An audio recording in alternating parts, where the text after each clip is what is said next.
You want to know what it was really like working in a Victorian insane asylum? Good. Because this isn't about doctors, this is about you, an attendant. You don't heal the mad, you strap them down, you drug them, drag them, and sometimes you drown them.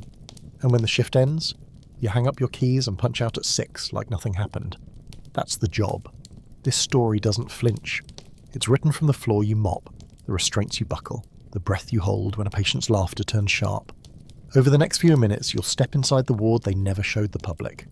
You'll smell the bleach, feel the straps tighten, and wonder why no one's asking the right questions. Like, what happened to room 13? Why did she come back when no one remembered logging her in?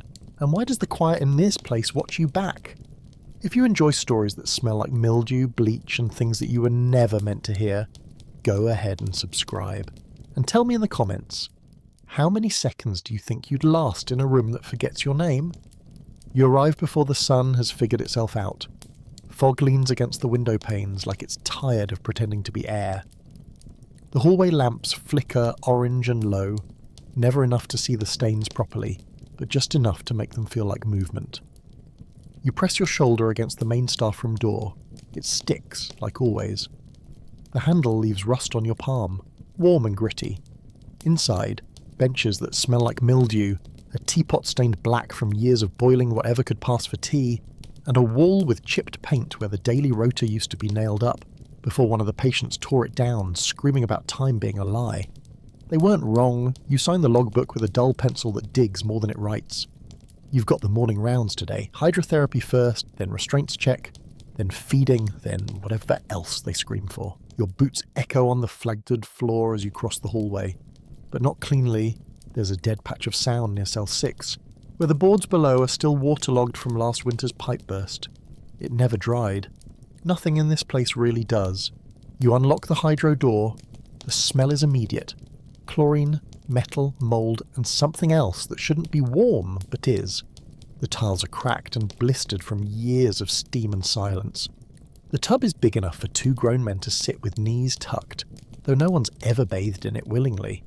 It's not shaped for comfort, it's shaped for control. Leather straps hang off the sides, stiff from old use, darker at the edges where hands once twisted and writhed. You step closer, boots squelching faintly on the tiles, and see the figure floating, pale, slack-jawed, face tilted up toward the light like it was waiting for it. You curse. It's one of the quiet ones, Elsie or Edna. You never learned which. They came in during the fire week, when every ward was overflowing and names got lost in the shuffle. Her hair fans out around her head like dark ink. You reach for the draining lever, but it's stuck again. Always is. You've got to climb halfway in and jerk it with your full body weight. So you sigh, brace your knees on the slippery rim, and lower yourself down until the hem of your apron starts soaking.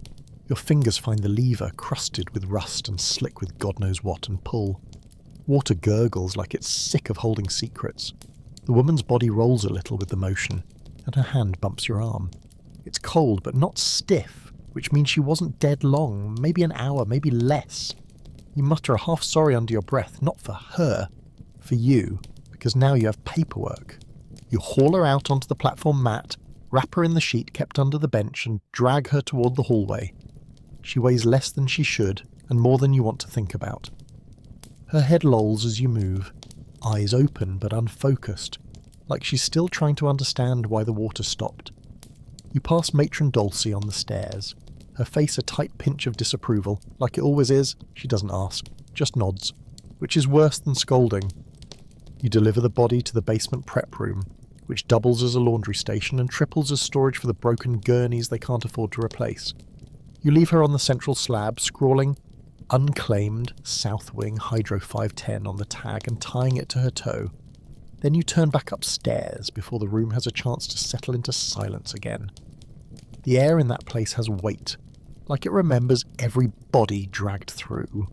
You climb 2 steps at a time, knees aching, apron soaked to the thighs, knowing full well you've still got another 12 hours. And the worst part, this was the easy start. You haven't even reached the restraint rooms yet. The restraint corridor smells like boiled canvas and sour milk, even though no one's eaten properly down here in weeks. The walls sweat, not metaphorically, they actually bead with moisture.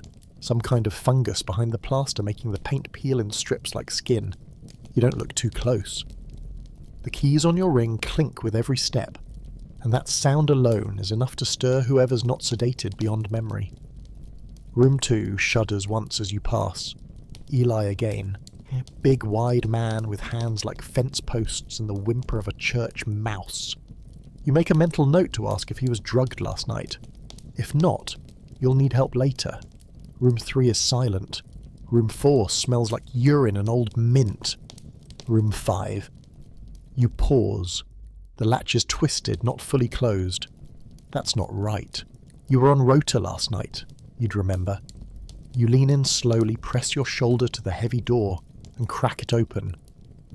She's still there, tied at the wrists and ankles, eyes darting like trapped birds. Lisbeth. You hate that you know her name. It makes it worse. You say nothing, just kneel to check the buckles. One is loose. She tries to speak, but the gag turns it into something wet and animal. You tighten the strap gently. She flinches anyway. Her skin is raw where the leather rubbed overnight. You should report that. You won't. There's no point. You finish the check. Each room, each body, each buckle. You don't write anything down. You just nod to yourself like the act of seeing was enough to prove it happened. Then you head to the nurse's station, which is less of a station and more of a table with one missing leg propped up by a folded Bible. You've never read it. You keep meaning to. There's a pot of something vaguely resembling porridge on the burner, but it's half congealed and smells like sour oats. You take a bowl anyway. You have to. It's the only thing you'll get until dark. It sticks to your spoon like regret. A page boy from the upper ward passes by and pauses at the doorway. Says one of the new ones in Isolation 3 bit through his own lip during the night. Wants to know if Matron wants him strapped or soaked. You shrug, tell him to check the chart. There is no chart. But it buys you a few seconds of not deciding. You take the bowl with you to the end of the hall where the windows still have glass, and sit on the wide sill, eating with one hand while rubbing your temple with the other. The porridge is cold by the third bite. You finish it anyway. The bell rings 5 times, mid-morning signal. Time for ward movement. You brace yourself because this is the worst part. Unlocking the day room. It's supposed to be enrichment. That's the word they use in the training pamphlet. But what it means is, release the unstrapped ones for 2 hours, down guard while they mutter, scream, shuffle, and occasionally try to claw their way into each other's minds, or yours. You unlock the door and step aside. They file out in jerks and starts, like broken marionettes on a crooked soror. Mrs. Hempel drags her slippered feet like they forgot how to lift. Tobias clutches his own elbow like it's a rope he's afraid to drop. Sarah hisses at the floor. One of them is humming a song that might have been lovely once before it got warped through a throat too dry to carry it. You stand by the door counting. Always counting. If you miss a face now, you won't know until someone finds them trying to swallow nails behind the laundry chute. 23, that's right. You close the ledger with your thumb. Daylight slants through the barred windows like it's ashamed to be here. One of the patients points to it and starts to cry. You look away. You move between the chairs in the day room like you're walking a tightrope. One wrong step and you'll be part of someone's nightmare for the next month. They don't always see you as human. Sometimes you're a ghost, sometimes a god, sometimes their dead sister, sometimes a rat in uniform. You learn to accept all of it. You speak when you have to. Hands off the paint. No, the dolls stay on the shelf. That chair is for sitting, not swinging. Most of them don't listen. They don't have to. You're not here to teach. You're here to endure. Your boots tap on the tiles with just enough rhythm to keep you moving. If you stop, they notice. If they notice, they fixate. And if they fixate, you're trapped in some looping conversation about the blood moon or the ticking inside their teeth until the bell rings again. One of the newer women, Annie, you think, asks if she can see the garden. You say no. She nods like she expected it to sit, and keeps looking at the wall where ivy used to be before the frost killed it. She rocks, just slightly. The rhythm matches the flicker of the gaslight. For a second it feels like the room is breathing with her. Then the bell rings again, and the spell breaks. You shepherd them back one by one, some walking, some wheeled, some pulled gently by the sleever like children who forgot what motion is. Then the door slams shut.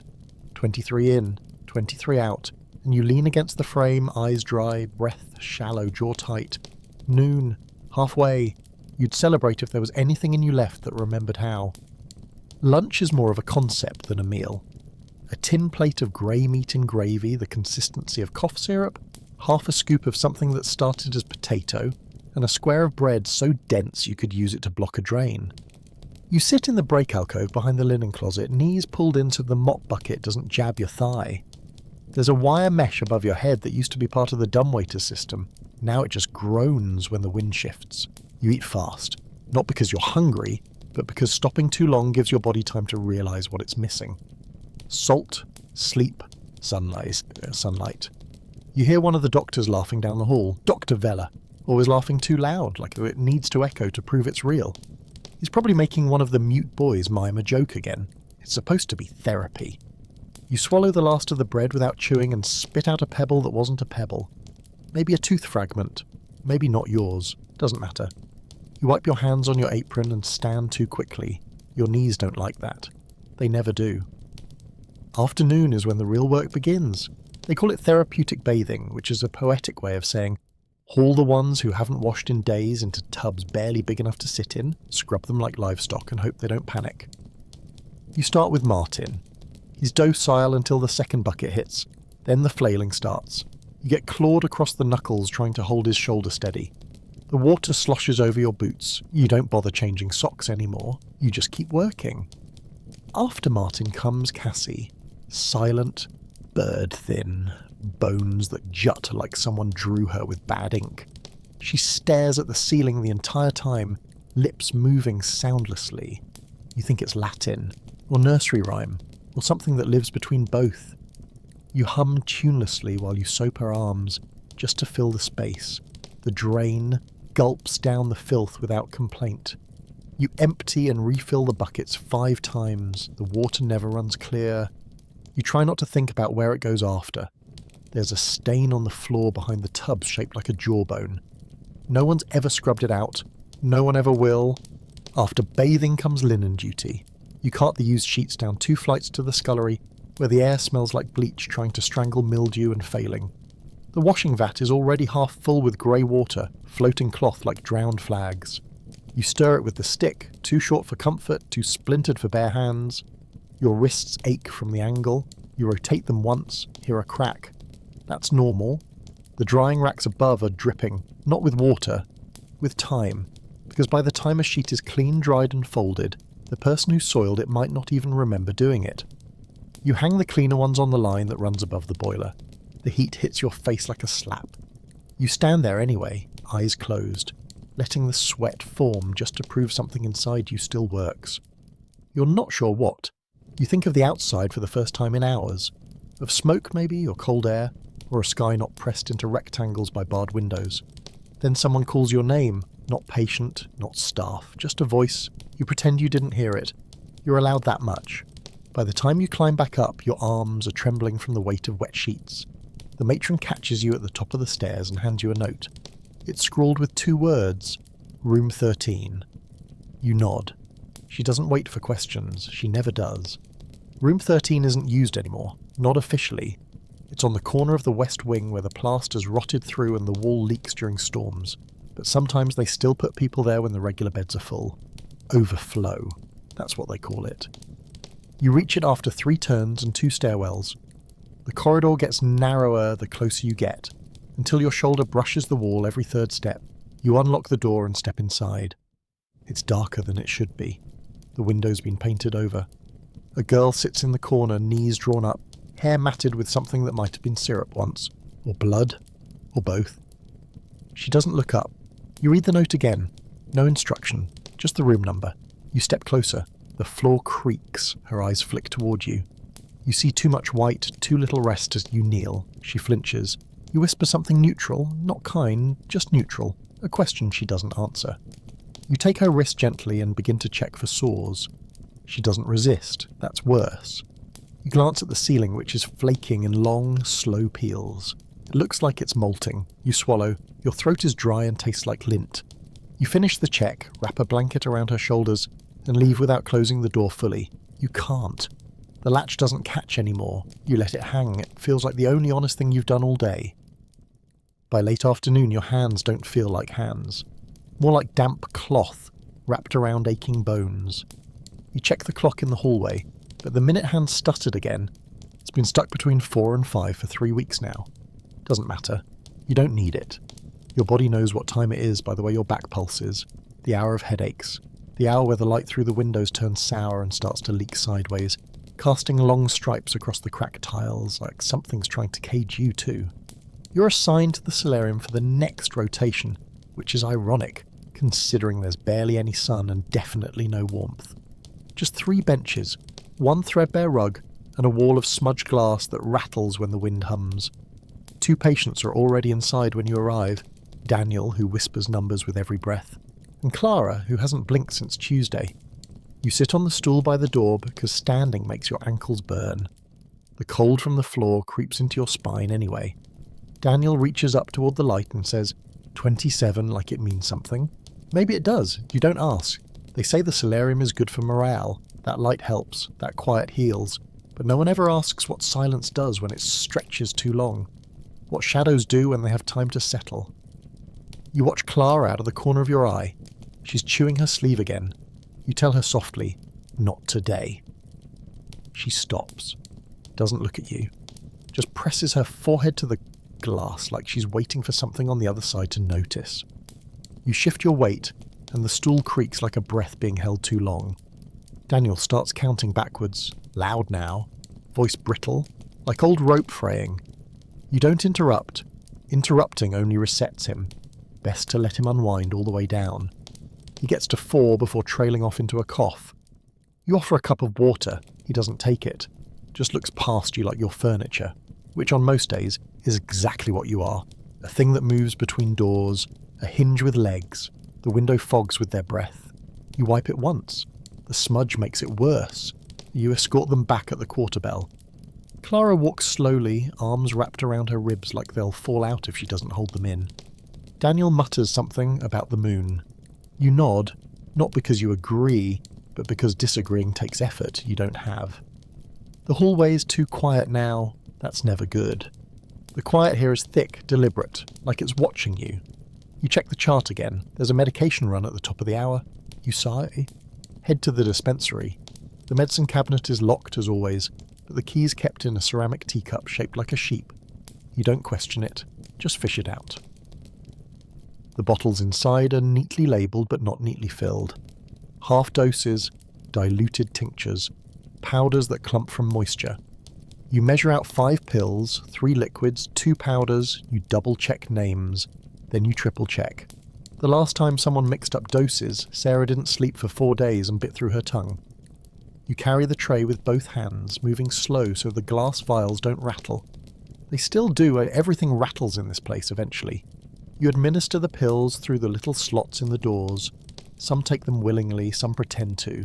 You make them open their mouths after. You learn to spot the fakers, the ones who tuck tablets behind their gums or drop them into sleeves. You don't blame them, you just log it and move on. Room 8 refuses again, Mr. Callum. Wide eyes foam at the corners. He says the pills burn holes in his dreams. You tell him dreams are already full of holes.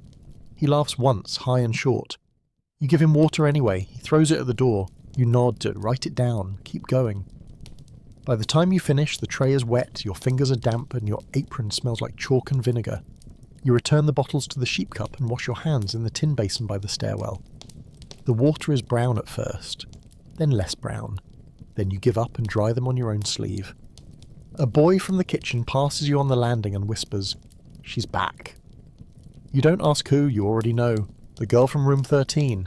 She wasn't on the register, never was. You don't rush, you just change direction. Take the longer corridor so your boots can decide for you.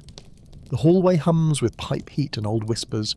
Nothing you can prove, just things the walls remember. You pass a sconce that flickers even when the gas is steady. Some say it's wind, some say it's breath. The turn towards the room 13 feels heavier now, like you've stepped into a different building entirely. The smell is older here, less like people, more like the ghost of people. You pause outside the door. Not to listen, as there's nothing to hear, but just to place your hand flat against the wood. It's cold, not cool, cold. You open it anyway. Slowly. She's standing now. The girl. Not in the corner, not under the blanket, not whispering or weeping, just standing. In the middle of the room like she's waiting to be inventoried. You glance at her wrists. The red lines are fainter now. She didn't do that herself. The straps were too tight. You wonder who cinched them. You don't ask. You step inside and she tilts her head, bird-like. "Do you remember me?" she asks, voice dry as dust on porcelain. You don't answer. You're not sure if you do. She takes a step toward you and the floor creaks like it's holding its breath. "I was in the ledger once," she says, "but they erased me." You look at the wall where patient logs used to hang, just nail holes now. You say, "Do you want to sit?" She doesn't, just looks past you at the door, then down at your boots. "You're tired," she says. "They make you carry it all, don't they?" Your throat feels like it's closing. You shrug, the most honest answer you can give. "It's not your job to remember us," she adds, "but you do anyway." You want to say no. You want to say she's wrong. But she's not. Not really. You do remember. The screamers, the sleepers, the ones who forgot their own names but never yours. You remember every wrist you've buckled, every face you've closed the door on. You remember them in the way your back hurts in the morning and your hands shake in the bath. You say, "Do you need anything?" She blinks slowly. "A window," she says. "Or a name?" You nod. Not a promise, just a recognition. You write Emily on a scrap of linen and pin it to the cracked plaster beside her bed. She doesn't smile. She just lies down and faces the wall. You back out of the room and close the door gently, as if loud sounds might undo whatever fragile thing just stitched itself between you. Down the hall, a bell rings once. 5 minutes until evening meal. You move on autopilot now, down 2 flights, across the boiler passage, into the mess. The trays are already lined up, and the food is steaming in a way that suggests heat, but not taste. You carry the first 5 to the observation rooms, double rations for the ones under sedation. Feeding them is a chore, mouths slack, heads lolling, spoons dribbling half-chewed pulp down their necks. You wipe it away, not because you have to, but because leaving it would mean it dries like glue and rubs raw by morning. One of them bites the spoon. You jerk it free before it snaps. Your knuckles bleed anyway. You don't bother wrapping them. The gauze ran out 3 weeks ago. Now you just tuck the wound under your sleeve and keep serving. The main dining ward is worse. It's loud. It smells like cabbage left in rainwater. The patients shuffle in, confused by the light, cowed by the echo. Some sit, some wander. A few stand beside the table waiting for food that's already in front of them. You dish out the trays while Nurse Halber paces with her ledger, calling names that barely get responses. You prod, you point, you repeat. Someone starts humming a hymn with all the wrong notes, and 2 others join in out of sync. You don't stop them. It's better than shouting. You eat your own portion in the corner, standing up because chairs are for staff who haven't given up yet. The bread cuts your gums. The broth stings the crack on your lip. It doesn't matter. You keep eating. When it's done, you start the cleanup. Trays stacked, scraps scraped, spills wiped with rags you'll boil later. A man in the corner is laughing. You don't know why. No one ever does. The laugh follows you into the hallway like it wants to explain something you'll never understand. You don't turn around. You never do. You just head toward the night ward, where the worst is still waiting. And you've still got 2 hours left. Night ward smells like vinegar and rust, no matter how many times you mop it. There's a permanent dampness here. A kind of sweating in the walls that gets into your sleeves, your breath, your spine. The gas lights are dimmed to half flame, and even that feels too loud for this place. You make your way down the corridor, keyring tapping softly against your hip. Each jingle a countdown. First stop, cell 10, Mr. Harlow. Tall, gaunt. Used to be a clockmaker until something cracked in his head and he stopped trusting time. He's sedated now, limp on the cot, eyes half-lidded like he's stuck between waking and memory. You tighten his ankle strap, not because he's moved, but because straps loosen. Everything loosens eventually. You check his pulse, faint, steady, pointless. You mark it down in the book you keep wedged between your waistband and apron, your own ledger, because the official ones never match. Next is Grace, screamer. Bit a nurse last week and hasn't spoken since. She's asleep now, mouth open, one finger twitching like she's playing piano in a dream. You adjust her blanket. It smells faintly of bleach and blood. Then on to the rest. The quiet ones, the missing ones, the ones who just stare. Halfway through the checks, you realise your hands are shaking, not fear. Just too many doors, too many eyes, too much space between breathing and being noticed. You stop in the corridor, lean your forehead against the cool plaster and count to 5. That's all you allow yourself. Anything more and they'll find you curled under the stairwell like last spring when it got too much and no one noticed for 6 hours. You straighten, move on. Room 14 has a leak again. There's water pooling beneath the cot. You report it in the log knowing nothing will be done. You dry it anyway, rip a towel in half and wedge it under the legs. The patient mutters a thank you without opening their eyes. You nod out of habit. You wonder as you lock the door behind you, what part of them still recognises kindness, if any. The bell rings once, shift winding down. You feel it before you hear it. A softening in the building. The way the walls seem to exhale, but you're not done yet. Final stop, restraint inventory. You open the cabinet in the far corner of the ward, heavy oak warped from age. Inside, coiled leather straps, padded masks, gag bits, manacles, hooks. You count each piece aloud, not for protocol, for your own sanity. 1, 2, 3, 4. Your voice is hoarse by the 13th strap. You run your fingers over the edges, some are frayed, some still damp. You fold them the way matron taught you, precise, neat, hand steady. There's something in the order that calms you. The illusion of control, maybe.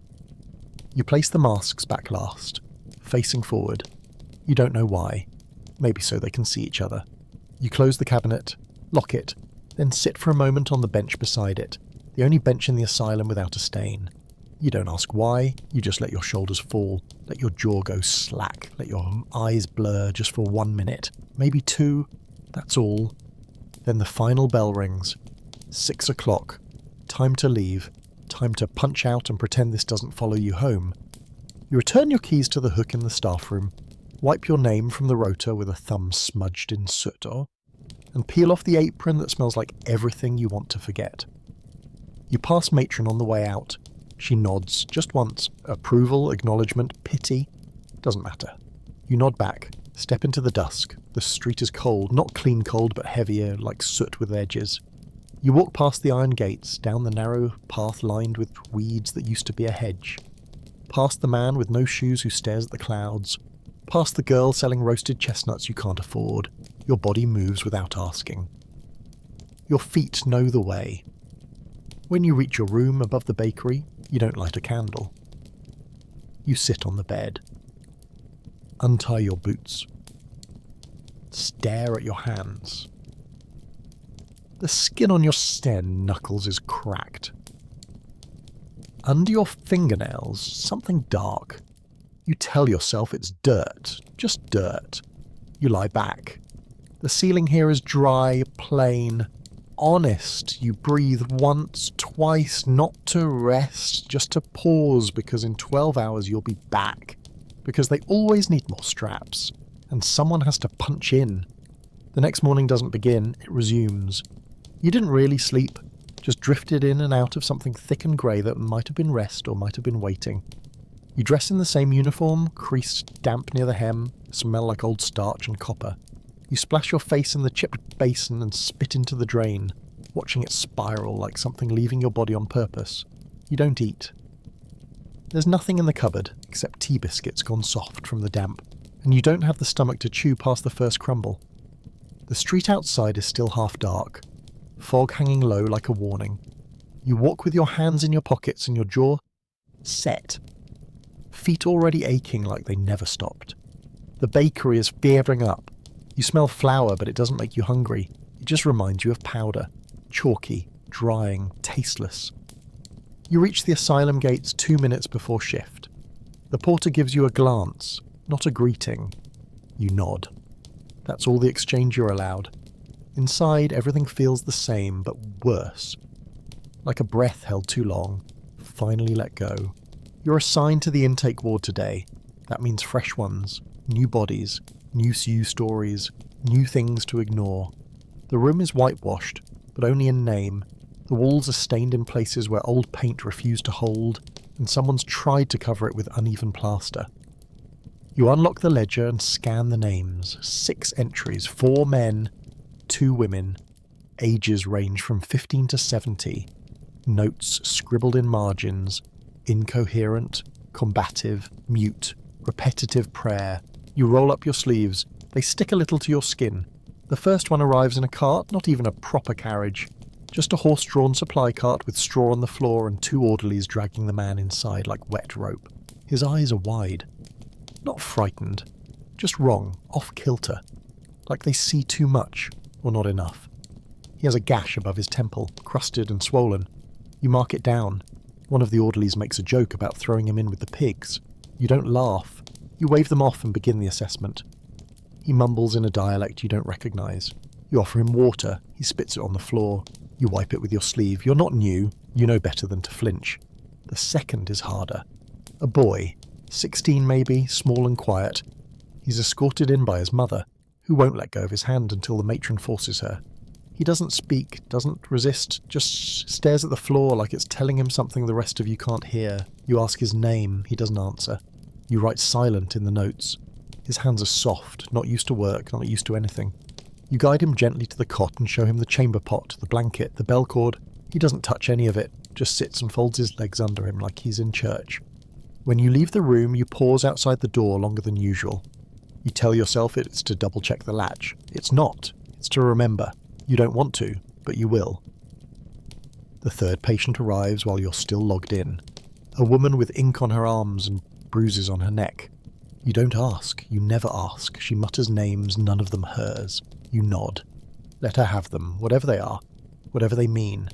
By noon, your shift already feels like it's been carved into your back. You grab a piece of bread from the tray outside the ward, break it in half and chew slow. Tastes like lint and salt. You swallow anyway. There's a commotion from the west stairwell. You hear shouting, boots, the scrape of something heavy being dragged.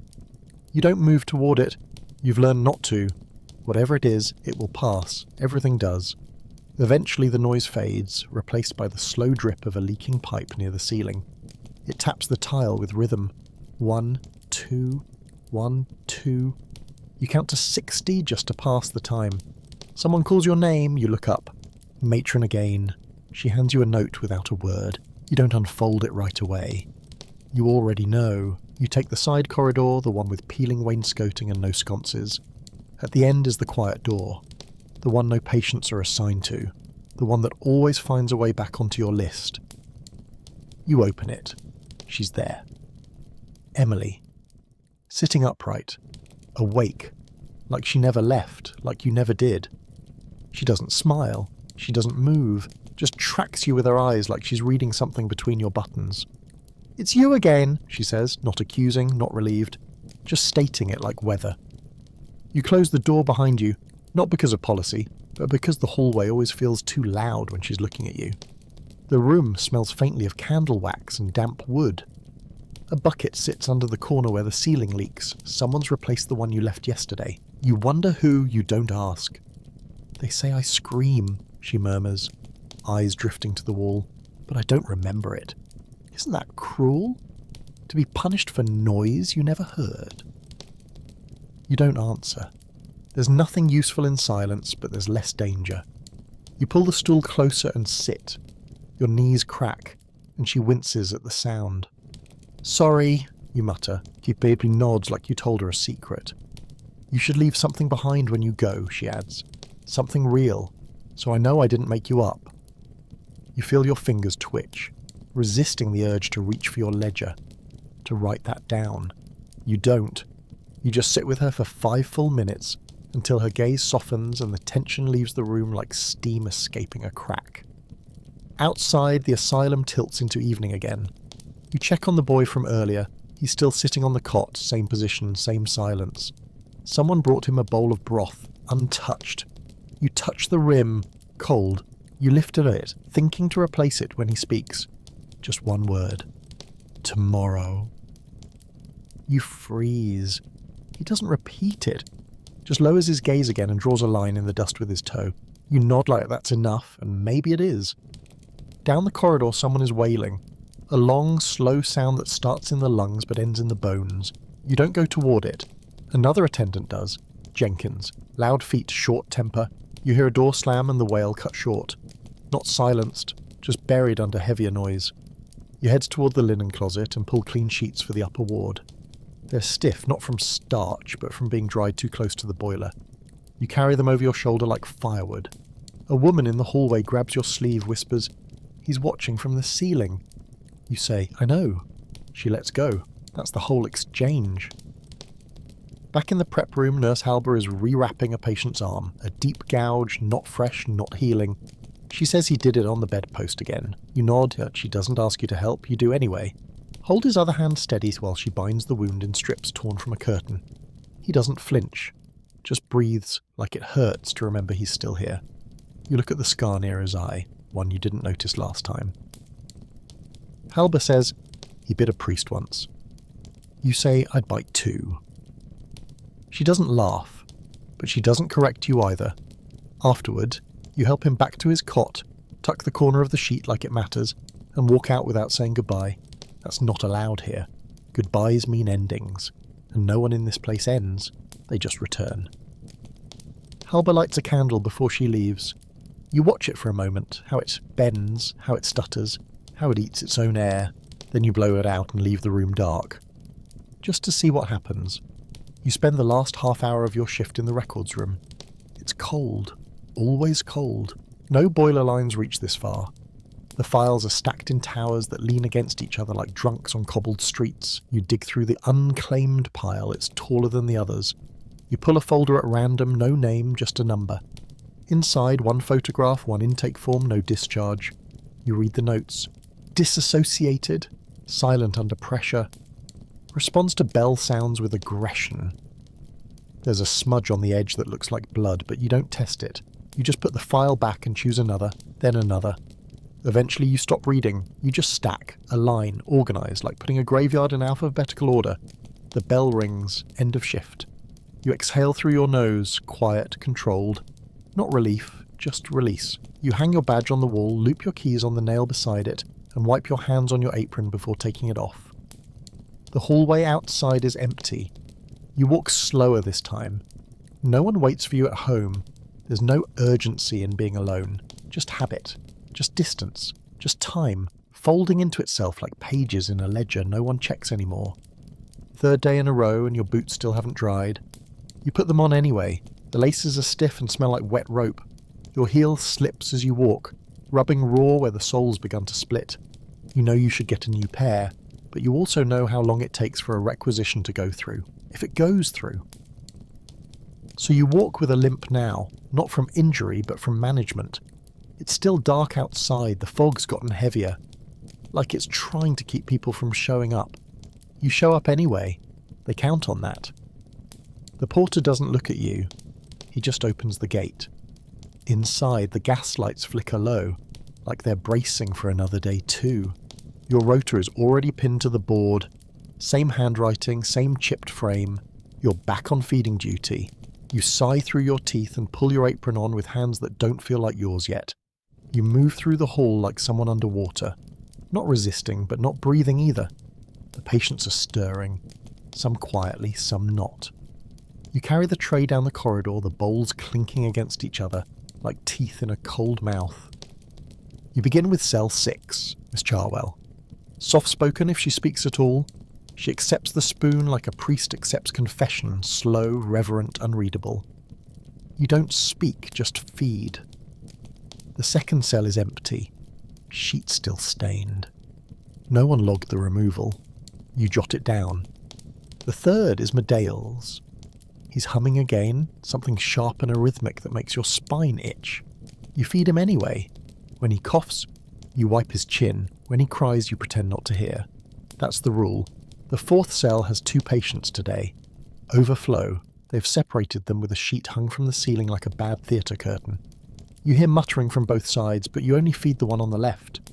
Thin, greasy hair, no eye contact. His hands shake when he takes the bowl. You steady it. He doesn't thank you. You wouldn't either. You move fast because if you slow down, they notice. If they notice, they ask things you can't answer. Like what day it is. Like how long they've been here. Like whether the screaming at night is real. You know it is, but you'll never say it. After feeding comes cleaning. You start with the latrines because no one else will. The stink hits like a punch behind the eyes. You tie a cloth over your nose, though it only mutes the worst of it. The walls are streaked with things that shouldn't have texture. The floor slick. You drag the mop in slow arcs, each one peeling back another layer of humanity's forgotten corners. There's a cracked mirror above the sink. You glance into it once, by accident. Don't recognise the face. That's for the best. Recognition invites reckoning. You finish faster than usual, though the stench will cling to your clothes for the rest of the week. You pass 2 new attendants on your way back up, young, pink-faced, laughing about a patient who tried to swallow a pencil. You don't say anything, just look at them until the laughter fades. They move on. They always do. Upstairs, you strip the beds in Block B. The sheets are stiff. Not dirty, just unyielding. You fold with your back bent and your breath held. When you rise, something pops in your shoulder. You bite your lip to keep from swearing. The sound would echo, and they'd hear. You're on hydrotherapy rotation by mid-afternoon. Again. You check the ledger. 3 scheduled. 1 involuntary. The room's been wiped, but the smell lingers. Not chlorine this time. Something else. Like iron steeped in linen. You fill the tub half full, not too hot, not too cold. Instructions are vague, but you have learned to aim for lukewarm. Shocks fewer nerves. The first patient is wheeled in. A woman who once taught French, they say. Now she only speaks in rhymes. You help her in, she flinches at the touch of water. You speak gently, she ignores you. Her eyes are on the ceiling tiles, counting. You wonder if she gets the same number every time. You fasten the straps loosely, just enough to prevent sudden movements, not enough to leave marks. You're careful with her, doesn't matter. She screams anyway, midway through. Not words, just sound. Raw and tearing. You finish the treatment, drain the tub, dry her in silence. When she's gone, you clean the straps and light a match to clear the air. It doesn't help. The next 3 go faster. 2 resist, 1 bites. You bandage your hand without looking at it. The involuntary case doesn't come. Paperwork error. You sit on the edge of the bench for a moment too long. Long enough to hear your own breathing echo. Long enough to wonder what it would feel like to scream just once without consequence. But you don't. You get up and fill the tub again. Evening rolls in like a bruise. The windows darken from the outside first, then start reflecting the inside back at you like it's daring you to look. You don't. You're on supper duty again, which means trays lined up on splintered carts, broth sloshing, bread sweating inside damp cloth, and a sharp metal spoon for each inmate, counted twice before and twice after. You push the cart with your hip down the corridor, the wheel squeaking in perfect rhythm with your heartbeat. The first rooms are easy. Open slot, insert tray, wait 5 seconds for compliance or defiance. Most comply. The rest, you make a note and come back later with help. Room 19 is the boy again. Still hasn't eaten, still hasn't spoken. You slide the tray through. He doesn't move, doesn't blink, but this time his eyes follow you. You nod. No words, just the nod. It's the closest thing to a prayer you've got left. You keep going. The hallway smells like boiled cabbage and bleach now, nausea tucked into routine. You finish all 24 doors in 20 minutes. Record time. Doesn't feel like it. You wash up in the basin by the stairwell. Cold water, no soap. You scrape under your nails with the edge of a matchbook. Something grey comes loose. You don't look too close. Upstairs, the ward is settling, meaning most of them are strapped or sedated. The air is heavy now, like sleep before it arrives. You walk the perimeter one more time. Routine, presence, reassurance, that's what they say it is. What it really is, inventory. You count limbs, you count movement, you count minutes. You pass room 13. You don't mean to stop, but you do. The door's closed. You didn't close it. You press your ear against it. Nothing, then something, breathing. Not panicked, not peaceful, just there. You move on. Downstairs, someone's singing again. The same hymn from yesterday. Off-key, out of time. You recognise the voice. Don't remember the tishnom. You tighten your apron and brace yourself for the last round of the night. Restraint removal. They call it letting down. A kind term for unbuckling straps from skin rubbed raw and bedsheets soaked through. You start with the light cases. Single restraints, wrist only, elbow only, they whimper when you touch them. Sometimes from relief, sometimes from memory. You don't speak, you just work.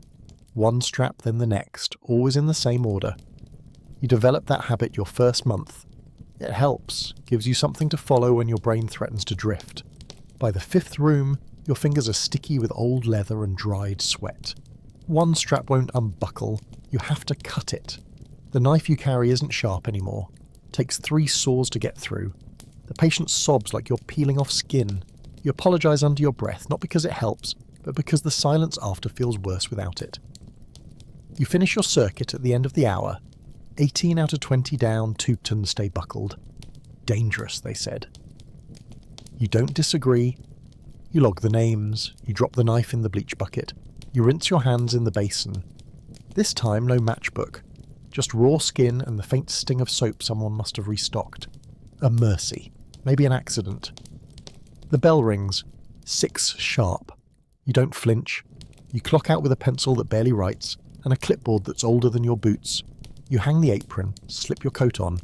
Walk through the front hall as the night stuff filters in, yawning and cursing and pretending they didn't just roll out of bed. You don't speak, they don't ask.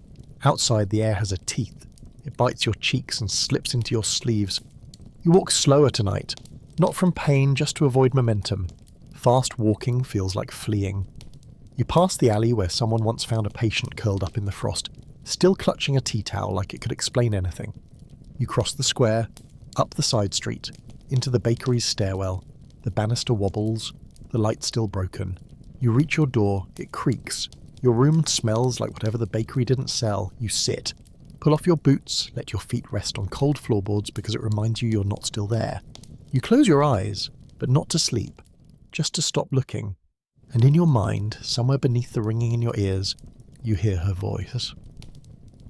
Emily, saying again, leave something real. You don't know what that means, but tomorrow you think you might try. You wake to silence, and for a moment that feels wrong. No distant moaning, no pipe shriek, no carriage rattle from the street, just the hush of morning pretending to be kind. You sit up slowly, spine cracking like a dry branch. Your boots are exactly where you left them, and still exactly as wet. You don't care. You put them on. Each step down the stairs is deliberate. You move like you're already sore, which you are, but worse. Sore in places no one names. The bakery downstairs smells like burnt sugar. That used to be pleasant. Now it just reminds you of syrup spilled in the infirmary. You nod to the girl behind the counter. She doesn't smile. You walk past. Outside, the sky is the colour of tin. Clouds hang like laundry that never dries. You cross the square, enter through the rear gate today because the porter's late and the front door's jammed. Doesn't matter. All roads lead to the same rot. Inside, the air is thick, not with smell, with weight. The kind of weight that builds up behind your eyes and crawls into your joints. You sign in, tie on your apron, read your assignment. East Wing. Again, the East Wing is quieter but never peaceful. It's where they keep the ones with no diagnosis, no relatives, no plan. You don't call them forgotten. That's too poetic. They're just misfiled. You begin with room checks. Room 3 has a broken hinge on the window grate. You log it. Room 6 is empty, but the sheets are still warm. That means someone was there recently, and someone else forgot to mention they moved them. You log that too.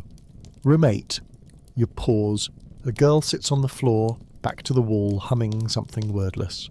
You know her, vaguely. Came in last week. Bit someone, bit herself, bit the walls. Today she's calm. You kneel beside her, just close enough for her to smell your skin, but not your fear. She says, I dreamed of silver birds. You say, that's better than rats. She nods like you gave her something, then says, you smell like iron. You nod again. That's not a complaint. That's not anything. You leave her humming, close the door, and press your palm to your chest once, as if to check you're still solid. It doesn't help, but you do it anyway. You're called down to hydro again. Midday treatment. The room is cold this time. Someone forgot to heat the pipes. You draw water and hold your hand under the stream until it stops numbing. The man they bring in is older. 60, maybe. Smells like coal dust and lavender. He doesn't fight, doesn't speak, just climbs in like it's a ritual. You fasten the straps. He doesn't flinch. When the water reaches his chest, He smiles. A soft, haunted thing. He says, "This is better than fire." You don't ask. You hold his wrist gently, count backward from 30. By the time you reach 10, his eyes are closed.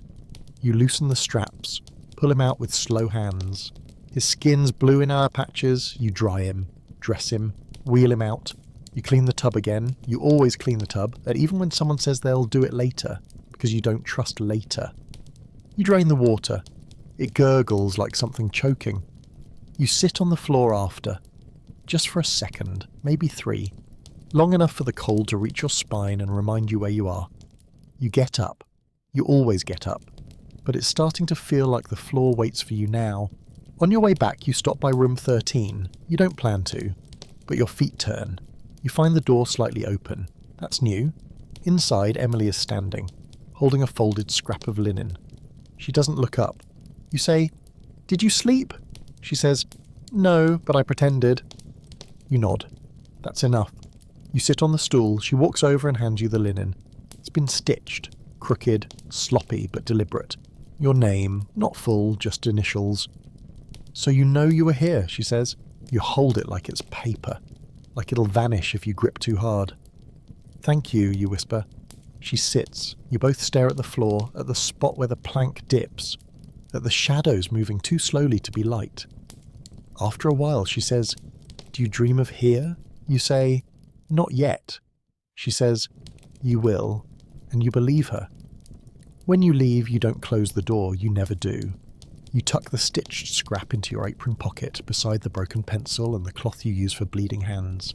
You touch it once just to be sure it's real, and you walk away like you've left something behind, even if you're still carrying it.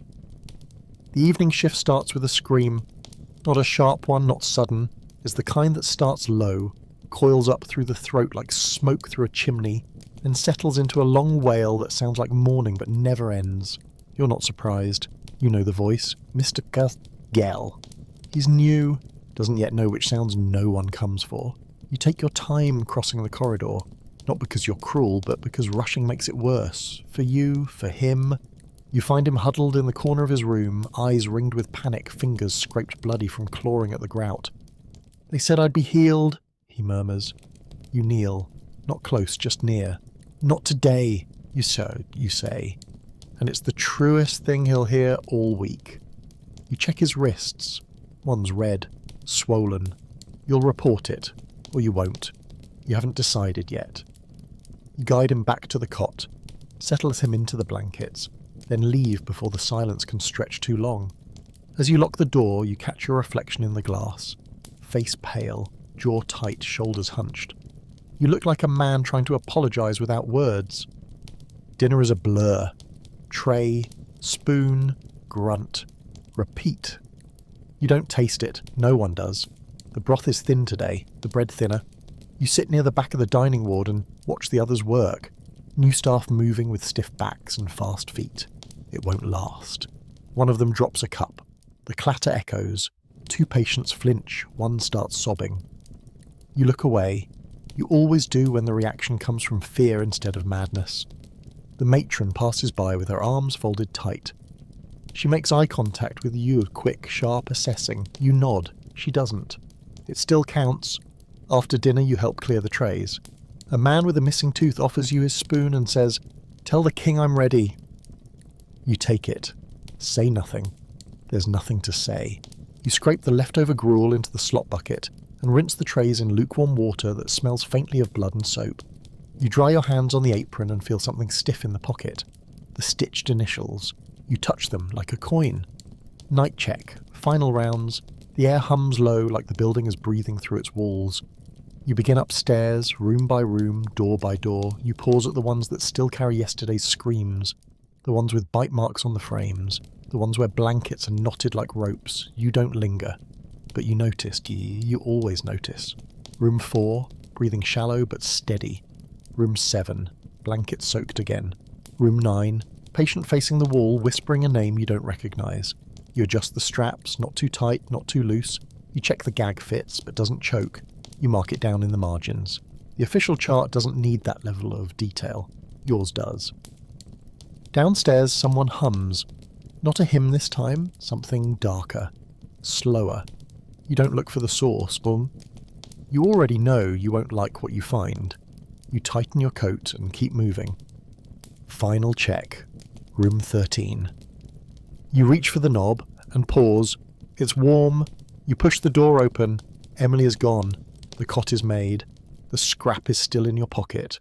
You don't say her name. You just step inside and close the door behind you. The air in the room tastes like lavender and dust. It shouldn't, but it does. You sit on the edge of the cot and look around. No signs of struggle, no note, no echo, just absence. You don't check the halls, you don't alert the matron, you just sit. After a while you lie back. The mattress is firmer than you expect. You stare at the ceiling. A hairline crack runs from one corner to the centre, like a vein through stone. You trace it with your eyes. You think of her voice, her eyes, the way she said, "Leave something real." You reach into your pocket, pull out the stitched linen, set it on the pillow beside you. That's real, that's enough, maybe. You hear footsteps in the hall. You don't move. You hear the door open, then close. You don't open your eyes. You breathe in, once, twice. Then the bell rings in the distance, soft, muffled, like it's trying not to wake anyone. You sit up, take the linen, fold it carefully, place it inside your sleeve. You step out into the corridor and walk toward the clanging pipes, toward the smell of bleach and bread, toward another shift. Because she's right, you do dream of here, but more than that, you wake to it. The next morning begins with salt in your mouth. You didn't eat anything, you didn't drink, it's just there. Residue from sleep or something that came up from your gut while your body tried to forget where it lived. You spit into the basin and watch the pink foam swirl. You wash your face, the water feels colder today. Not brisk, mean, like it wants to punish your skin for touching it. You dress without thinking. The apron's still damp from where you wiped a spilled tonic yesterday. The boots are cracking now. Leather giving up. You consider asking for a replacement pair, then remember the process, the form of the waiting, the sideways glances. You pull them on anyway. The sole slaps louder than usual. It doesn't matter. The matron isn't stationed near the rear wing this week. You pass the front office and smell ink and tobacco. Someone's doing paperwork, likely rewriting the numbers to make yesterday look better than it was. You ignore it. You've got your own list, own route, own ghosts to check on. Your first stop is the infirmary. You don't like it, no one does. Too bright, too clean, too full of the ones they're still pretending to fix. The beds are narrow, the sheets sharp-edged, and the air always smells like boiled metal. You read the ledger. 3 patients overnight, 1 seizure, 1 burn, 1 choking incident, all alive, technically. You start with the seizure case. Small man, eyes twitching in sleep, fingernails chipped. You change his linens without waking him. That's rare. You take it as a gift. The burn victim is harder. She's bandaged head to thigh, arms pinned at awkward angles. You try to be gentle. She screams, N.A. Not in pain, in memory. You don't flinch. You just murmur the same thing you always do when there's no right words. It's not night now. It doesn't help. But it does something. You don't know what. You check her chart. She won't make it long. They'll shift her to the cellar ward soon.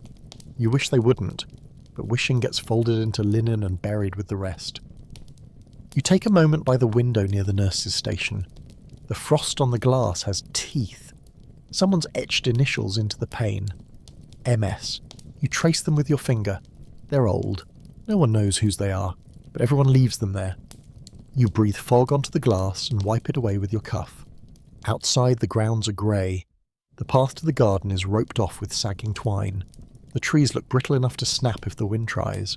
You haven't seen the sun in 3 days. Not really. Just a smudge behind clouds. You move on. Downstairs, the kitchen smells like boiled turnip and regret. You take your breakfast standing.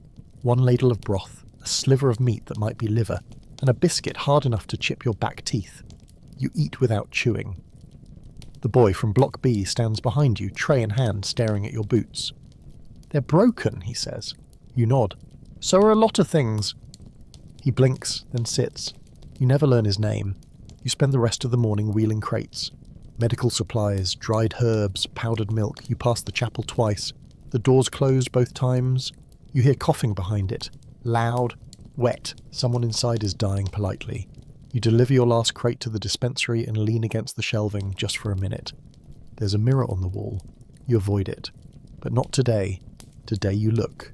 You see the lines around your mouth deeper, eyes darker, hair that started to thin where your cap rubs. You think of Emily, her voice, that stitched square of linen.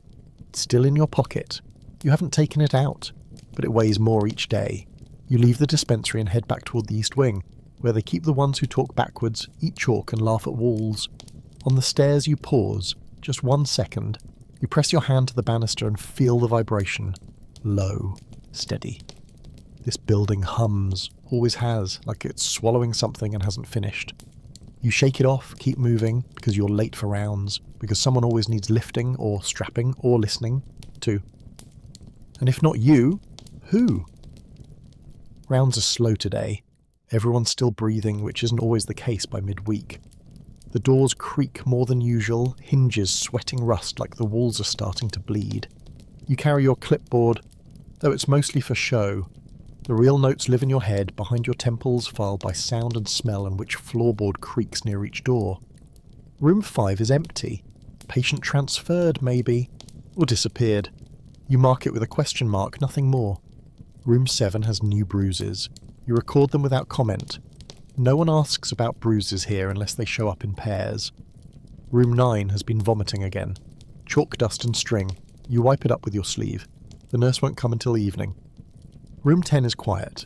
Too quiet. You knock once. No answer. You open the door. He's there, breathing, eyes open, just staring. At the wall. At the nail in the wall, more precisely. You nod. Close the door. You understand. Sometimes the only thing that doesn't move is the safest thing to look at. You pass matron in the corridor. She's speaking to a visitor. Rare sight. The visitor wears black. Lace veil. Pale gloves. Rich. You don't make eye contact. You dip your head and keep walking. You hear a word as you pass. Donation. You don't believe it. Not because they won't give, but because nothing here gets better when they do. New curtains, new ledgers, not new people. You head toward the boiler room, because someone said the heat's patchy again. You descend 2 flights, into stone and shadow. The air thickens as you go, smells like wet iron and burnt paper. The boiler sits massive and low like a beast sleeping on its belly. You check the gauges. You don't know what they mean. But you write the numbers down anyway, that's the job. Knowing how things feel and pretending that's how they work. You grab a wrench, tighten a valve, whistle once for the silence. Doesn't echo. That's how you know you're deep enough. When you climb back up, the heat follows you. Not warmth, just breath. The building's breath. Mid-afternoon now. You head to laundry. A week's worth of linens in a single cart. You drag it by the handles. Wheels groaning like they remember being well-oiled. The laundry room is already steaming. Not from water, but from closeness. People, cloth, mould. The basin's full of water gone brown. You dip your arms in, sleeves rolled, skin burning with cold that thinks it's heat. You scrub until your fingers prune. You hang sheet after sheet on rusted racks, cloth slapping like tired flags in no wind. One falls. You pick it up, a stain on the hem. You smell it. Not blood, not waste, ink. You run your thumb over the mark. Letters. Let me out. You stare. Then you fold the sheet. Hang it anyway. If the message was meant for you, it's too late now. If not, well, then it wasn't a message at all, just madness pressed into cotton. You leave the laundry with wet wrists and a towel over your shoulder that smells like burnt starch. A man in the hallway shouts your name. You pretend not to hear. He wasn't supposed to know it anyway. End of shift nears. You can feel it in your knees, in the way your thoughts start skipping, not from tiredness, but from the memory of what tired used to mean. You finish your notes, sign your name with a pen that runs too thin. You untie the apron, hang it on the hook, wipe your palms on your thighs. You walk past the east corridor just to see if the light still flickers the way it always does. It does. You look at room 13. The door is shut now. Not latched. Just leaning. You don't open it. You don't knock. You just rest your fingertips against it. 5 seconds. Maybe 10. Then you leave. Outside, the sky is bruised again. Something between purple and yellow. The kind of light that makes your bones feel misaligned. You walk slower. You feel watched, but not by people. Just time, just memory, just everything the walls forgot and your body still carries. You reach your room, you sit in the dark, you light no candle, you pull the stitched linen from your pocket and lay it flat on the bed. Your initials, crooked, uneven, real. You touch them once, then again, then close your eyes and listen to the silence press in, like gauze, like straps, like her voice, still in your ear, reminding you this isn't where it ends, it's where it starts again. By now, the routine isn't something you follow, it follows you. Like your own shadow you, but heavier. You wake already dressed in your mind. You feel the apron tie against your spine before you even reach for it. The cold floor doesn't shock you. The cracked boots don't pinch new. Your hands move without waiting for orders. They know which latch sticks, which key snags, which door groans like it's forgotten how to open. You walk into the asylum before sunrise and the walls take you in like one of their own. No fanfare, no nod. You're assigned to West Block today. It's the one closest to the kitchen, so everything smells like rot dressed up as food. You take the tray cart down first, creaking wheels, wooden bowls, lukewarm gruel. You distribute it one door at a time, sliding trays through narrow slots, hearing the scrape of metal on stone, the grateful mutters, the quiet refusals. You don't speak, your voice is tired, and no one here needs kindness more than they need the food. At room 12, someone grabs your wrist through the slot. Fast, fingers like vines. You twist back out of instinct. The tray crashes. You hear it splatter across the floor. The patient screams something in Latin, or gibberish, or a mix of both. You step back, heart punching your ribs once, twice, then settling. You say nothing. You don't even pick up the tray. You walk away. You'll return later, or someone else will. It doesn't matter. In the hall, you flex your hand. The grip left marks. Not bruises, just pressure. But it lingers. All pressure here lingers. You finish the run in silence. When the last tray is delivered, you lean against the wall by the boiler hatch and just breathe. Not deeply, just enough to feel the air move. Someone walks past you humming. The tune doesn't match the steps. You don't turn to see who it is. You know whoever it is isn't really humming for you. Midday brings a fresh intake. Always at the worst time. The hallway is full of shuffling feet, muttered names, staff snapping at each other to move left or clear the path. The new arrival is slumped between two orderlies. Woman, 40s maybe, barefoot, hair like ropes. One of her eyes is bruised so deeply it looks painted shut. She doesn't cry, she just smiles. That's worse. You're handed her file, you don't read it right away. You guide her to her holding room, place a blanket on the cot, nod once and step out. Then you read it. Brought in by constables. Found praying over a dead body in the middle of a field. Body not hers. Claimed she was keeping the soul warm. You fold the page slowly, tuck it back. Your stomach turns, but you're not sure if it's from that story or the smell wafting up from the cisterns. You walk to the records room to file her paperwork. A man is already in there, sharpening pencils with a knife that's too large for the task. He doesn't look up. You file the folder. You nod to the man. He doesn't nod back. You leave. You don't speak. You wonder if you're becoming one of them. The evening is uneventful, which doesn't mean safe. It just means you didn't bleed.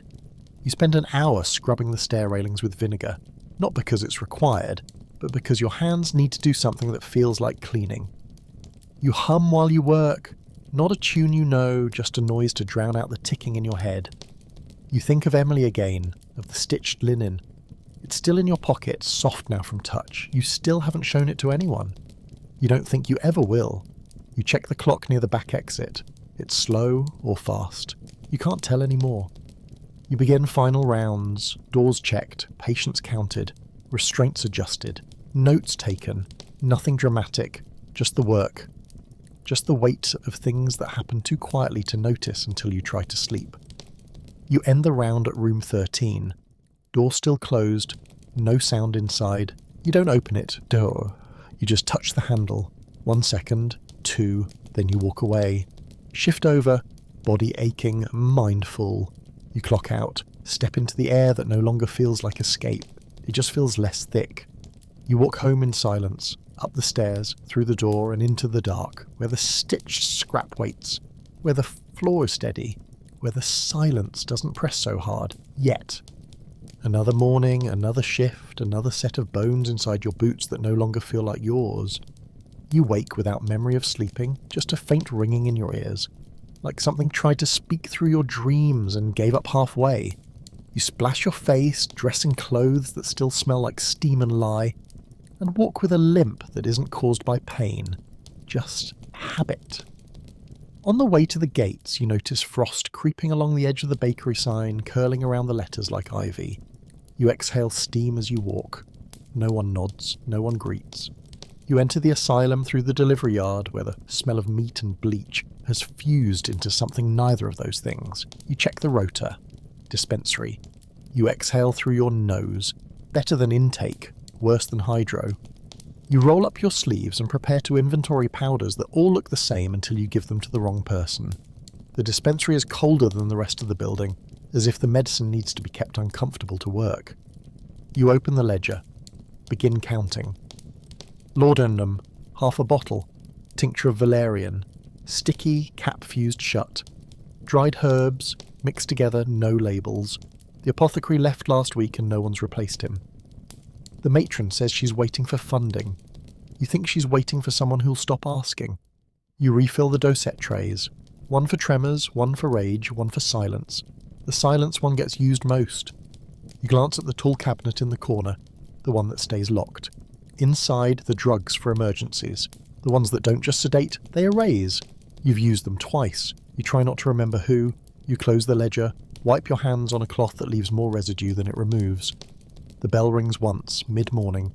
You gather the trays and begin rounds, delivering tiny handfuls of control behind iron slots. You pause at room 16. No one inside. Empty.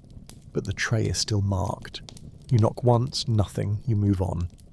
At room 11, the patient won't take the pill. He says it makes him see faces in the ceiling. You tell him there are already faces in the ceiling. He laughs. You place the pill in his palm. He swallows it dry. His eyes don't stop watching you.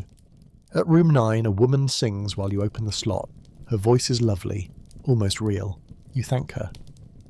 She winks, makes your throat close a little. You don't know why. You finish the route, return the empty trays, note the refusals, add them to the non-compliant list, another name in a sea of names that only mean paperwork. You sit for 5 minutes on the bench in the dispensary. The cold seeps into your back. You like it. It feels honest. Like the building is trying to remind you what you're made of. You leave before it starts to ache. Later, you help Jenkins with a patient transfer. Man from isolation 2 towards C. Mid-50s heavy, doesn't like light. You don't ask why he's being moved. You just take one side of the stretcher and lift when Jenkins says now. The man groans, not from pain, just habit. Like the walls, like you. You wheel him through 3 corridors. He says nothing until you hit the east wing. Then he whispers, "It's colder here." You nod. He's right. He says, "You'll be here too someday." You don't respond. Jenkins doesn't laugh. That's how you know he heard it too. You strap the man into his new bed, tight enough to prevent escape, loose enough not to leave marks. You log the transfer, you leave the room, you stand in the hallway for a minute after. Long enough to feel the cold he mentioned. Long enough to think maybe he wasn't wrong. You pass room 13 on your way back to the main hall. Door closed. Curtain drawn. You wonder sometimes if the room existed before you started noticing it, or if you made it real by returning. Either way, you don't open it. Not yet. There's still work to do. The lunch bell rings dull today, like it's underwater. You don't react. Your body already knows what to do. You walk the corridor to the service hall, take your tray with 2 hands, accept the ladleful of stew that's too thin to coat the spoon, and chew the bread slowly to keep from choking on the dryness. You sit on the edge of the basin shelf, the only surface not slick with mop water.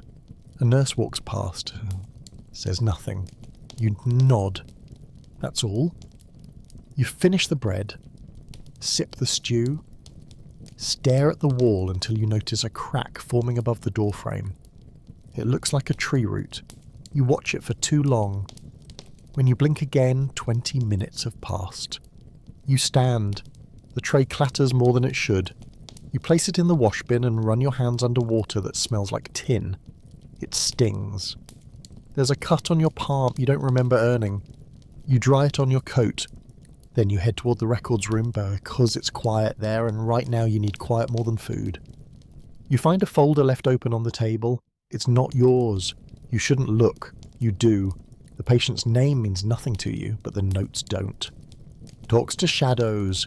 Sleeps only in corners. Asks for someone named Emily. You stop. You read that line again. You check the date. A week ago? Before she vanished, or moved, or whatever they're calling it. You close the file slowly. Tuck it. You sit in the chair near the filing cabinet and rub your temples until your vision steadies. Then you rise, find your own folder in the staff drawer. Yes, they keep them. You open yours. It's thinner than you expect. One sheet, name, date of hire. Reliable, quiet, compliant. You stare at the word compliant until it stops looking like English. You put it back, walk out, you don't close the drawer, let someone else do that. Back on rounds, the air feels heavier. Not bad, just thicker. You pass room 3 and hear a lullaby. Out of tune, out of time. You move on. Room 10 is locked. It shouldn't be. You knock, no answer. You jiggle the latch, still stuck, you note it. Move on. In the corridor outside the infirmary, a nurse is crying into a handkerchief. You slow, you don't stop.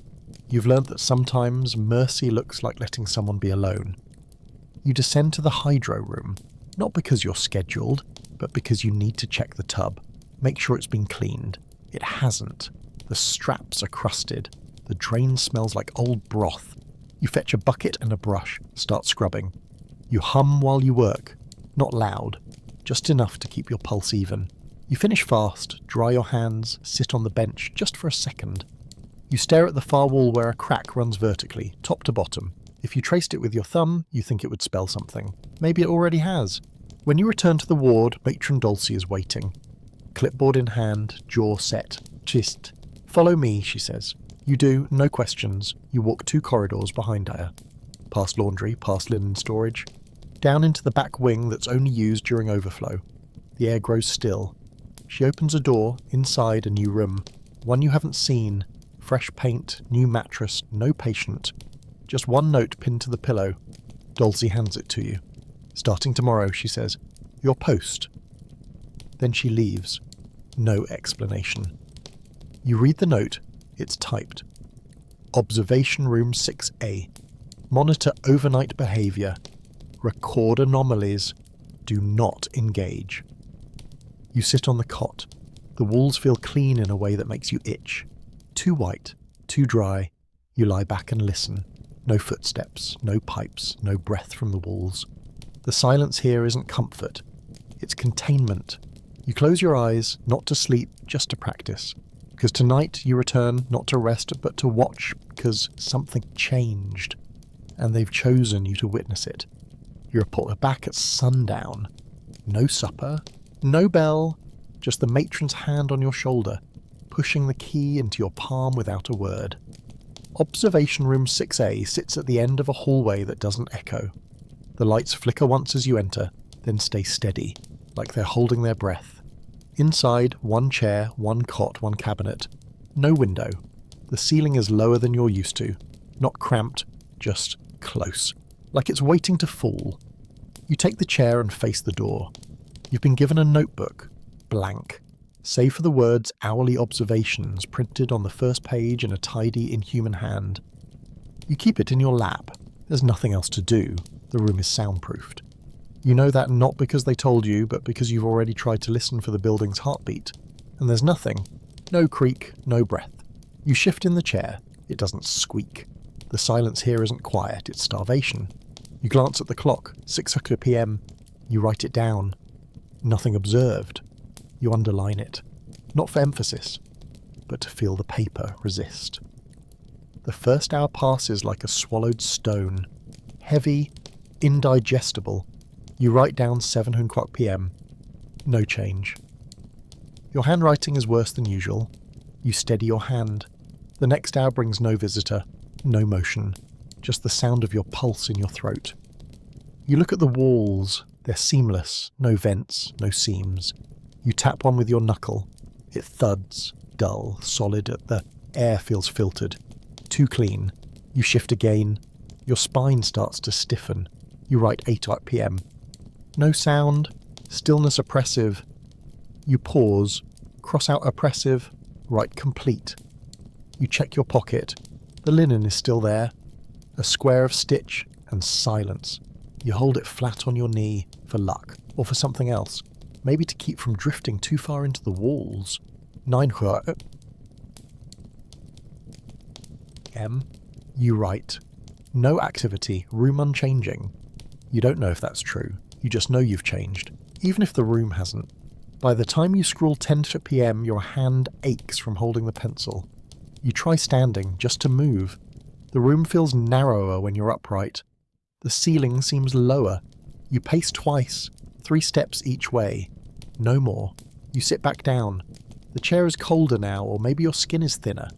You close your eyes just long enough to count to 30. When you open them, nothing's moved. You check the door, still locked from your side. You check the cot, undisturbed. You check the cabinet, still empty. You write again. Room steady, body unsteady. You tap the pencil against the paper 3 times. Not rhythm, just proof. You lean your head back, let your neck go limp. You wonder if anyone else has sat in this room, if the silence here was always this sharp. You write one more line before the next hour strikes. I am becoming part of the stillness. You underline it once, then close the notebook, not forever, just for now. At midnight, something changes. It's not a sound, not a shift, it's a pressure. Like the room takes a breath inward just once and forgets to let it out. Your skin tingles, not from cold, from recognition. You sit up, hold the pencil tighter. The light dims, just slightly. You stare at the bulb, it's not flickering, just losing interest. You write 1200 a.m. Something present. No shape, no source. You look at the corners of the room, they feel deeper. Like they've unpeeled. Like if you stood in one too long, your name would come off your bones. You close your eyes, just for a second. When you open them, the cot is occupied. A girl, facing the wall, her hair dark, her shoulders still. Your heart doesn't race, it slows until it almost stops. You rise, not from choice, from gravity. You don't speak. You step toward her, she doesn't move. You sit at the foot of the cot, careful. Careful, like you're sitting beside something buried. You whisper, Emily. No answer, but the room exhales. The pressure lifts. You stay there until the light returns to full. When you turn to look again, she's gone. You reach for the linen in your pocket. It's warmer now, as if it had been held. You don't write anything at 1:02 a.m. You just stare at the page, pencil hovering, unsure whether it's better to leave it blank or lie. In the end, you write, presence dissipated, no trace remains. You don't believe it, but it reads better than the truth. You close the notebook and set it on the floor, spine up. It looks like something sleeping. You rise. Your legs don't like that. They've gone stiff. Your left foot tingles. You pace again. 3 steps. You check the cot, still empty. You sit on the edge. The spot she was, still warm. You place your hand there. You don't know why. It's not grief, it's not comfort. It's recognition. You stand again and look at the light. No flicker now, just that too steady shine. You return to the chair. Try to sit still. You think of other patients, of voices in vents, of nails scratched into stone. You think of the message on the laundry sheet. Let me out. You wonder if it was a warning or a promise. You breathe in. You don't exhale for 5 whole seconds. By 2:00 a.m, the walls start leaning in. Not visibly, not measurably, just in the way shadows stretch when they think you're not looking. You write a line. Room heavier. That's all. You begin counting heartbeats to keep pace. You lose track at 40. You begin again. When the door creaks, it shouldn't. It's locked. But it creaks, just slightly, as though remembering how. You don't move. Don't even lift your head. You just whisper, I'm still here. And the creak stops. You wait. 1 minute. 2. Then stand. Walk to the door. It's still locked. Still firm. You rest your head against the wood. It's warm. That worries you more than if it had been cold. You step away, sit down, try to recite names of plants. Lavender, foxglove, belladonna. You stop on belladonna, something about poison pretending to be beautiful. You write it down, you don't know why, then you scratch it out, you never should have written it. At 3 a.m. the cot creaks. You look, nothing there, no weight, no shadow, just a sound, like memory replaying itself through the floorboards. You stare at the mattress, it dips a little, then returns. You stand, walk over, press your hand against the fabric, it resists, but not fully, like something beneath skin. You pull away, sit again, you write, cot moved, that's all. No theories, no metaphors. You hold the pencil longer than you should. You wonder if it's the same one you started with. It feels smaller, lighter. You run your thumb over the grain, it splinters, you drop it, let it roll under the cot. You don't reach for it. Not tonight. You sit still, hands on your knees, eyes on the door, ears on the silence. The kind that curls behind your back and forgets to leave. The kind that hums through your teeth like a second heartbeat. At 4 a.m. you stop writing. Not out of fear, out of respect. The light goes out for exactly 3 seconds. No more, just enough to feel the shape of your own bones. When it returns, there's a knock on the door. Once, then again. You don't rise, you just say, I hear you. And then there's nothing. You count to 20, then 40, then you walk to the cot, sit. Not on the edge this time, all the way down. You lie back. The ceiling hasn't changed. But the crack you traced with your eyes yesterday is gone. Smooth now. Like it healed. Or never was. You close your eyes, just for a moment. When you open them, the linen scrap is no longer in your pocket. It's folded on your chest. You place your hand over it. It's warm. You don't smile. You don't cry. You just close your eyes again. Let the room breathe. Let yourself go quiet. When the bell finally rings, 5:00 a.m., you rise, gather the notebook. The pencil slurp the linen. You unlock the door, step into the hallway. The light there is softer, like the kind that comes before a storm. You walk back to the staff quarters, sit by the sink, wash your hands for no reason other than they feel used. You don't speak when matron asks how the night went. You just nod once. That's enough. You've left something real behind. Daylight doesn't help. You sit in the staff room with your hands wrapped around a tin mug of something brown and hot, but the warmth doesn't stick.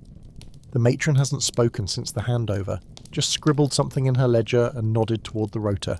You're off active duty today. Rest rotation, they call it. Jokes on them, no one rests here. Not really. You volunteer to help in linens. Quiet work. Repetitive. The kind that lets your mind drift without consequence. You fold sheets with a rhythm you could keep with your eyes shut. There's a burn on one of them, shaped like a hand. You fold that one inside out. There's writing on another. Faint, water-warped. Could be initials, could be coincidence. You don't ask, you just keep folding. The steam in the laundry room softens the air. It also hides your face from the others. You like that. One of the attendants hums. Off-key, but soft. The room breathes like a kettle, warm and slow, and for a minute the building feels almost human. You finish early. Too early. You're sent to archive to make yourself useful. That's how the supervisor says it, with a smile that isn't kind. The archive is worse than you remember. Dust like damp flour. Shelves that lean, like they've grown tired of standing. You sort files by surname even though half the patients came in without one. You find a folder labelled 13. No other name, no date, just that number. You don't open it. You just hold it for a long time, the cardboard soft with age. You put it back. Second shelf, third row. That way you'll know where it is. You move on. You find a file with your handwriting. A note from last month. Patient continues to speak of figures unseen. Reports dreams that align with staff sleep patterns. You don't remember writing it. But the pencil marks are yours. You touch the page. It feels colder than the others. You return it to the drawer gently, like setting down something still alive. Lunch comes and goes. You eat standing up again. Can't remember the last time you sat for a full meal. You walk past the infirmary and hear coughing. Deep. Rattling. Not new. Just someone failing slower than usual. You stop outside a room 6. The boy is still there. Still silent. Still watching the wall. He hasn't moved since last week, though someone's changed his shirt. You knock softly. He doesn't turn. You open the slot and slide in a wrapped biscuit. Not allowed, but you do it anyway. As you pull your hand back, his fingers graze yours. Just barely. Not a grab. Not a plea. Just contact. You look at him, really look, and he's looking at you. Eyes clear, awake. You nod. He doesn't. That's fine. You close the slot, mark his name in your book, no changes. But you know that's not true. You keep walking, not faster, but with a weight in your step that feels like it belongs to someone else. Evening creeps in. No assignments. You hover by the stairwell until someone tells you to go home. You don't. You walk the upper hallway, back to observation 6A. The door is unlocked now. No one's inside. You step in, shut the door behind you. The room is cold, familiar. You sit on the cot, you don't turn on the light. You reach into your coat and pull out the linen. Folded, clean. You place it on the mattress beside you. You stare at it until your eyes blur. Then you lie down. The ceiling hasn't changed. The crack is back, or maybe it never left. You trace it with your eyes until the room tilts. You don't fall asleep, you just stop being somewhere else. When you leave, it's dark. The hall smells like rain through stone. You walk slow. On your way out, you pass the matron.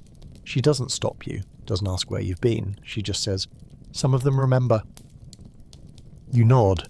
You don't ask who. You know she's not talking about the patients. Rain greets you the next morning. Not with sound, but smell. Wet iron, moss, and whatever lives between cobblestones too long. You walk slower, not to savour it, but because your legs feel unfamiliar today, like they belong to someone who left them behind. You clock in without speaking. The matron doesn't look up, just slides you a folded slip with a location scrawled in her hard, narrow hand. Storage Ward D. You nod. Of course. Downstairs, past the unused laundry tunnel, near the old mortuary that no one names anymore. You haven't worked down there in months, maybe longer. You fetch a lantern, even though the halls have gas. You don't trust gas down there. Too much wet, too many echoes. The door sticks. You press your shoulder into it and breathe through your teeth as it gives with a groan that sounds almost spoken. Inside, the air is thick and folded, like it's been waiting too long to move. The ward is filled with unused equipment. Gurneys with one wheel missing, beds without springs, restraints hanging like forgotten belts on rusted hooks. You're told to take inventory, what's still functional, what can be burned. You light the lantern and move through rows of stacked furniture, counting under your breath. 4 cots, 3 restraints, 1 splintered rocking chair. You stop when you see the mirror, full length, standing, not dusty. You haven't seen it before, you check your notes, it's not listed. You walk closer. The reflection is off, not wrong, just slow. Your hand moves and it follows, but a second late.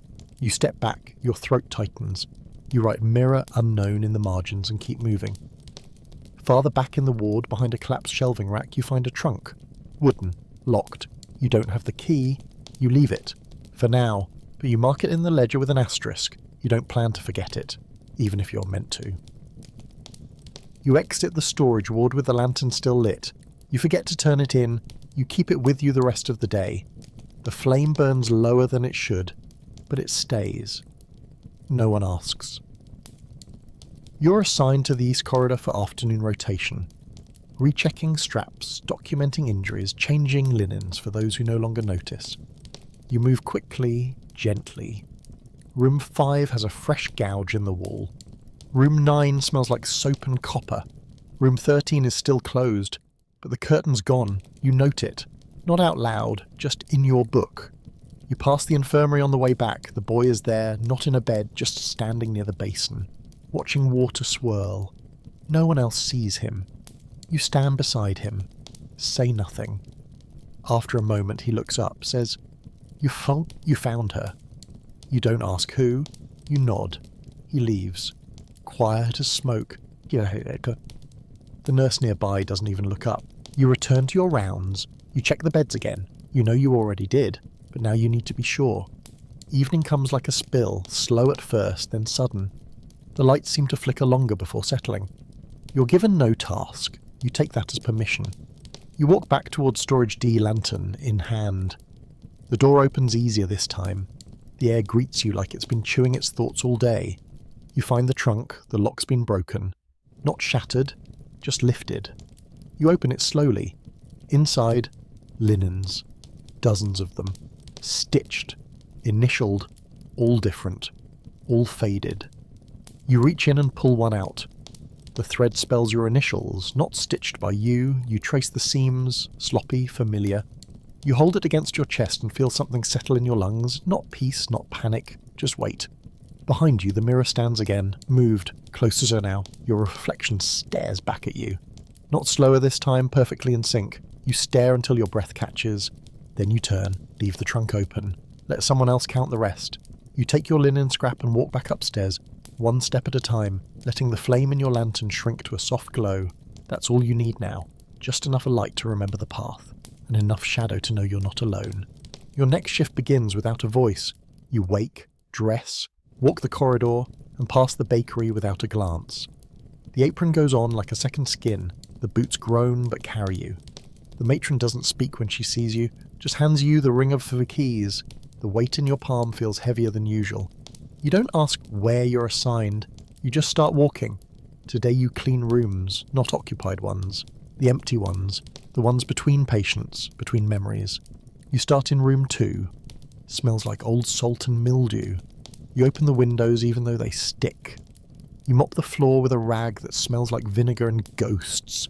You wipe down the bed frame, there's a name scratched into the wood. I'm still here. You don't buff it out, you just clean around it. Room 4 has a cracked mirror. You cover it with a cloth, not because of superstition, because it shows too much. By mid-morning your back is aching and your hands are puckered.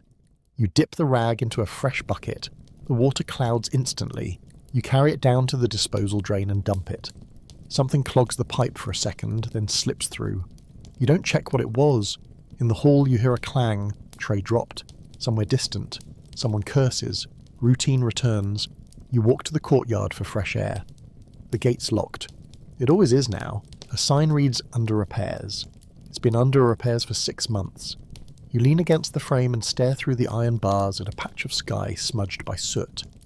Someone behind you asks, "You ever wonder if they can leave when we don't look?"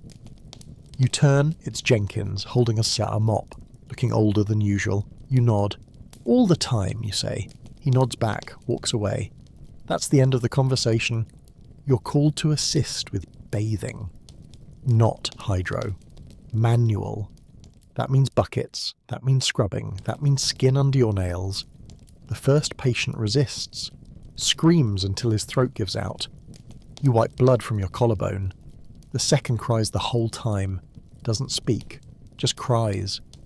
You hand her a towel and pretend not to notice when she holds it like a baby. The third sings. You let him. At least until he bites your wrist and you have to strap him down. You whisper just until it stops. He nods. Eyes full of something ancient. Afterward, you clean the tub. Your own blood mixes with the water. You bleach the edge of the basin. Your hands sting. You don't bandage them. There's no point.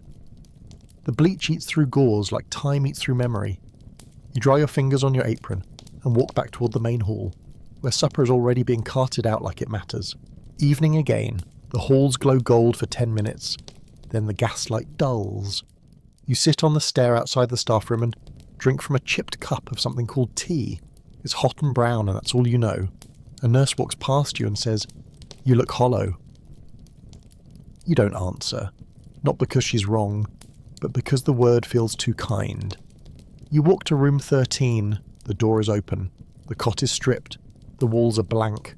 You step inside and sit on the floor. You place the stitched linen in your lap.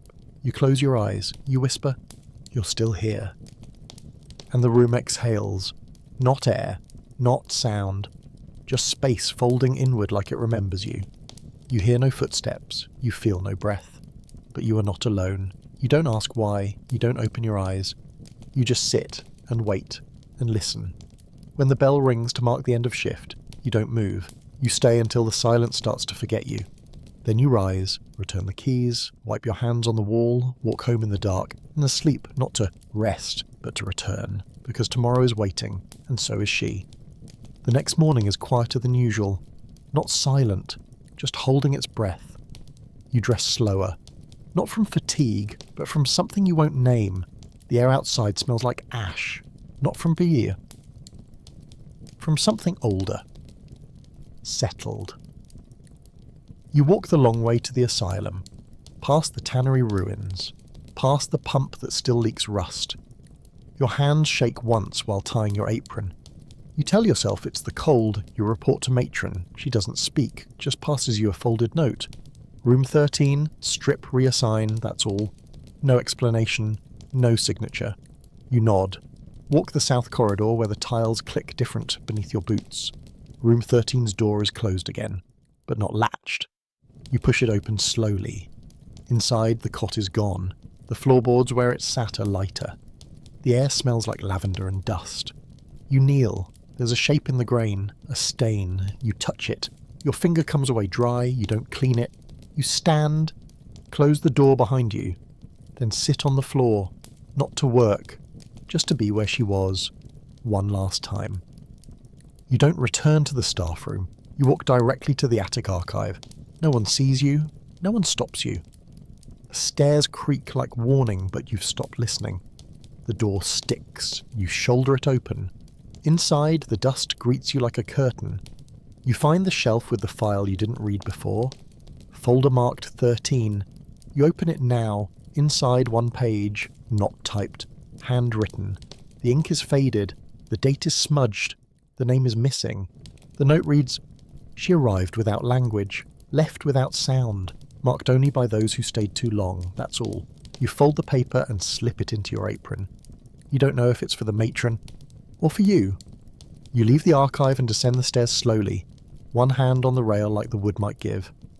Outside, it started to snow. The flakes are sparse, half melted, but they fall with intention. You watch them land on the windowsill, disappear, and think of what else has. You take the long corridor to the dispensary. You're not scheduled there. Doesn't matter. You nod at the nurse. She doesn't question it. You open the cabinet, restock the dosette trays. Your hands move quickly, but your eyes keep drifting to the locked drawer at the bottom, the one with the stronger medicine, the irreversible kind. You check your keyring. One fits. You hesitate, then unlock it. Inside, rows of ampules, cotton, a ledger, and one folded note. You unfold it slowly. 4 words. Don't let her fade. No name, no context, just that.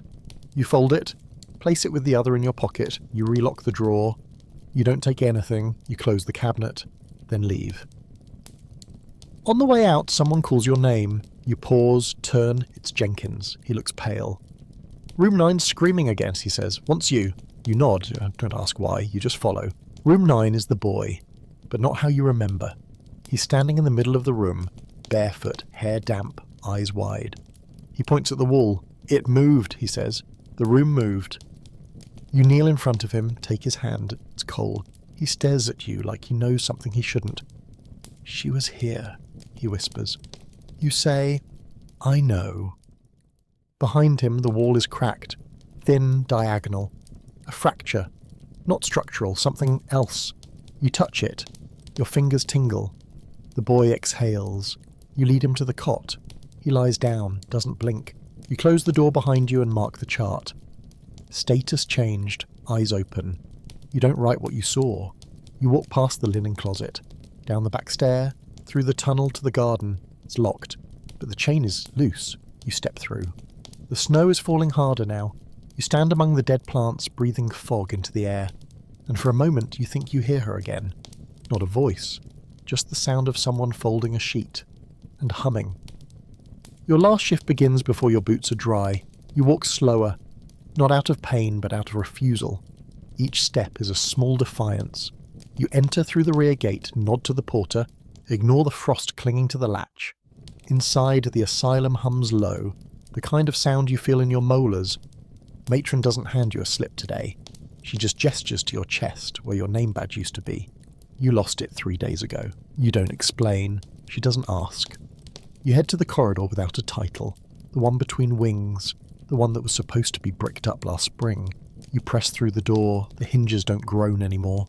The air doesn't fight you. You find a cot in the middle of the hall, empty, fresh sheet.